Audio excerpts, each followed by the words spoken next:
Hej, mit navn er Jakob, og i dag skal vi se på vores mindste lyddæmper, vores Nielsen Sonic 35. Sonic 35-dæmperen er en ubetinget gammel kending, for det er en af de allerførste dæmpere, vi overhovedet lavede, sammen med vores Sonic 45 og Sonic 55. Og Sonic 35'eren er kun 35 mm i diameter. Det er den smalleste dæmper, vi laver, fordi smallere end det, så begynder effektiviteten af en lyddæmper i særdeleshed at dale, specielt når vi kun bygger 12,5 cm frem over mundingen.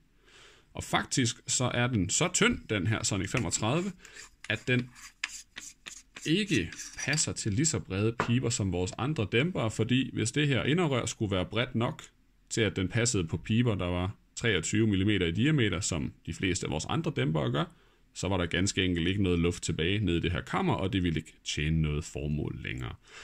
Derfor er det et snævert inderrør, og den passer ikke på piber, der er tykkere end 21 mm. Til gengæld, som I kan se, så er der stadigvæk det samme gevind til støttebøsninger. Det er lidt større, og derfor så passer alle vores standard støttebøsninger også i den her dæmper, og vores montagebøsning og så videre kan også skrues i, hvis det er det, man synes, man har behov for. Selvfølgelig stål mundingsbremse som det første, vi møder, når kuglen bliver skudt ud. Der er gevind slået helt herude i spidsen. Og når man skruer samlestykket her på, den smalle del, så former den et lukket kammer med bagenden. Og efterfølgende så sidder der de her moduler frem for igennem dæmperen. Selvfølgelig med stålforing, så de kan tåle at blive brugt en hel masse. Og faktisk kan de tåle at blive brugt så meget, at vi har lavet en variant af den her lyddæmper. Det var vores første dæmper i vores kompakt-serie, som man måske kunne kalde det. Vi laver en del kompaktdæmper efterhånden. Sådan som den her lille Sonic 35 kompakt. Den går et meget begrænset stykke ned over piben. Fronten af den er sådan set nøjagtigt det samme. Hele pointen i den her dæmper er egentlig, at den kan gå på halv- og helautomat rifler. Rifler med faste sigtemidler monteret foran, og rifler, som har rails og alt muligt andet, der gør, at der ikke er ret meget fri pibe. Der kan man skrue den her dæmper på med det her meget, meget lille korte inderrør. Og så kunne man jo spørge sig selv, hvorfor lave sådan en kompakt dæmper her, når det er meget billigere og meget nemmere bare at lave en frontmonteret dæmper. Og det er ganske simpelt. For det første vinder vi en OK mængde dæmpning på det her bagkammer, hvor vi kalder ekspansion i.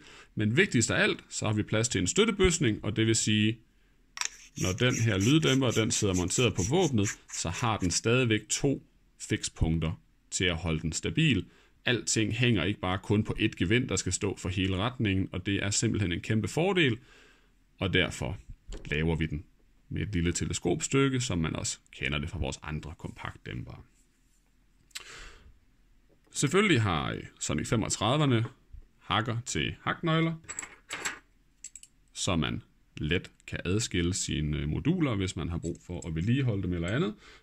Det kan være relevant på en Sonic 35 specielt, fordi typisk bruger man de her små dæmper på relativt krudtsvage kalibre, og nu er det ikke lige alle, der tager ud og skyder hundredvis af skud igennem sådan en her med deres halvautomat, og derfor kan man have mere brug for at rense sin dæmper, når det er en af de her små tynde dæmpere, fordi man bruger den på små fæsende kalibre, for at sige det pænt. Man bruger den på 22, 23, 24, og det er svært at generere nok varme med de her kalibre, hvis ikke man virkelig går til den i skydebiograf eller på hjortebane, til at man egentlig får brændt dæmperen igennem. Og derfor så kan man godt se aflejringer og ophobninger af sodrester i en Sonic 35, når man bruger den på små kalibre. Og derfor er det særdeles relevant med den her dæmper, at man en gang imellem adskiller den og vedligeholder den, hvis man bruger den på små kalibre. Man kan selvfølgelig også bruge den på lidt kraftigere kalibre, en 243. Krudtmæssigt er en 243 og en 308 jo identiske, så teknisk set kan man også bruge den på en 308. Vi laver den også i en max 8 størrelse, så der er hulstørrelse nok til at få en kaliber 30 kugle igennem.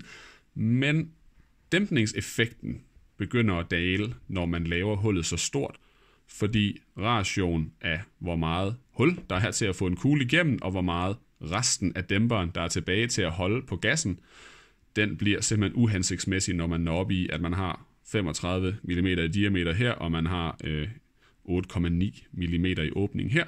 Nu siger jeg 8,9, fordi det hedder max 8, men det er jo fordi, der skal være plads til 8 mm projektil, og så vil vi gerne lige have 0,45 mm på hver side af projektilet, så ikke det knupper sig op af indersiden af dæmperen, fordi så er der absolut ingen præcision i ens skydning.